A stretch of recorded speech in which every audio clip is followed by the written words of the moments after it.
stop making this huge real estate mistake.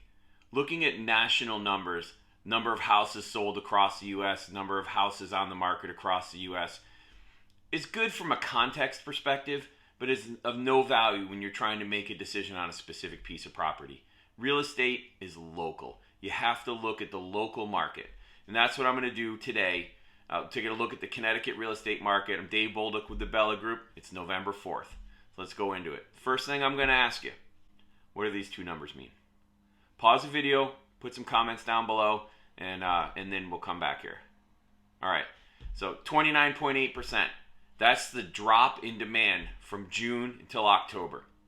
So number of houses closed in June, number of houses closed in October. What's the difference? That's a percentage.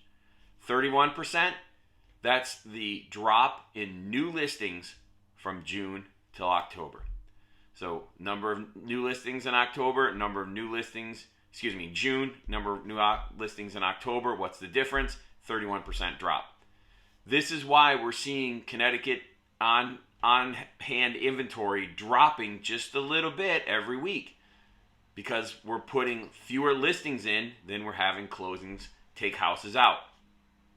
So that's what we're seeing in the Connecticut real estate market. I'm sure you're hearing about on the news and everywhere else that inventory is exploding everywhere. Yeah, it's going from a month and a half to 2 or 3 or 4 months, which is still well below the equilibrium between buyers and sellers, which is about 6 months, but it is up. That's out west. That's in different places. And that's all good for those locations. But here in Connecticut, we have to look at our local real estate situation. And that's what we're seeing right now. This chart here is showing listings. You can see back in June, we were doing about 145 new listings per day on average. We're doing a little bit less than 100 now. That's a big drop. Back on markets. So that I'm not taking any house out for any reason. If it went from under contract to back on market, it's included in this number. It's pretty flat. Maybe up just a hair, but pretty flat. So there's no real change here. The last one that I want to look at is price reductions. I hear a lot about price reductions. Oh, inventory is, the way inventory is, the way demand is, interest rates going through the roof, we're going to see housing prices crash. There's going to be a huge crash like 2008. There's not. I've done a video on this. I'll put it in the description.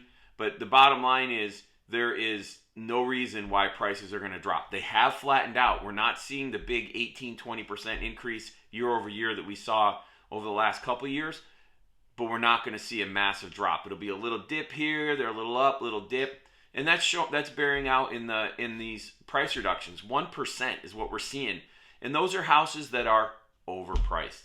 If you're a buyer, you know what I'm talking about. You're swiping through the phone, looking at the houses, and you're like, "Whoa, that's way too expensive. That's way too expensive." There's a lot of houses out there that are priced right now or recently were priced like we're still seeing 15-18% increase in price per year. And we're not seeing that anymore. Those houses are going to have to be price reduced to get back to where they need to be in order to sell. That's what we're seeing with these price reductions. So looking at all that, and we just talked about interest rates, let's jump over and talk about interest rates for a second. Last week we were at 7.09, if I remember correctly. We're at 6.95 now. So we went down a little over 0.1%, even though the Fed just increased the Fed funds rate by 0.75 points. I've been saying for a while, and I still believe this, the interest rates for mortgages are much higher than they should be based on the T-bill, the 10-year Treasury, and what the split should be. So hopefully we'll see that come back down. I think it's going to end up between 5.5% and 6%.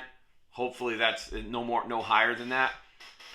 This chart shows that even at the 6.95 it's higher than what we've had in the recent past. But if you look over time, those interest rates are not uncommon. So as hopefully inflation settles out, interest rates will come back down and we'll be in a better place. I want to finish this up with it's fall. Leaves are falling all over the place. Once those leaves are done, please make sure you get your gutters cleaned out. You do not want to have clogged gutters over the winter. Clogged gutters can and most likely will lead to ice dams. And if you've never had ice dams in your house, it is miserable.